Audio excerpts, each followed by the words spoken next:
నా బొమ్మకి నా దిష్టి తగిలేలాగా ఉంది. మమ్మీ ఏంటి చిట్టి తల్లి అంత హ్యాపీగా ఉన్నావు? టట్టరాయ్ ఇలా చూడు. ఏంటి సాగేనావా? వావ్ శిశు, నువ్వు వేయడం అది బాగలేకపోవడమా? సూపర్. థాంక్యూ. ఏది ఇలా చూపివు. చూడు నీ మొహంలా ఉంది. నీకు చూపించమే తప్పు. అయినా నీకేం తెలుసు ఆ బొమ్మ గురించి? నువ్వు ఎప్పుడైనా వేసింటేనే కదా. నన్ను ఈ ఛాయని పట్టుకొని అంత మాట అంటావా?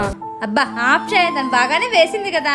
ఏం వేసింది మాది? తను ఈ వయసులో వేయడమే గొప్ప. మనం ఎంకరేజ్ చేయాలి కానీ డిస్కరేజ్ చేయకూడదు. నువ్వు ఇలా చెప్తే తను ప్రయత్నాలు కూడా చేయదు, ఇక్కడితోనే ఆపేస్తుంది. అదే నువ్వు సపోర్ట్గా మాట్లాడావనుకో తన కాన్ఫిడెంట్ పెరిగి ఇంకా మంచిగా వేస్తుంది. మర్చిపోయావా నువ్వు కూడా ఇంతే చిన్నప్పుడు? ఎందుకు గుర్తులేదు మమ్మీ? నన్ను కూడా మీరు ఇలానే కదా ఎంకరేజ్ చేసిండేది. ఏదీ మర్చిపోలేదు. సారీ శిష్కన్నా నేను తక్కువగా చూసినందుకు. అయ్యో అక్క లేదు. శిశు సూపర్. థ్యాంక్ యూ అక్క.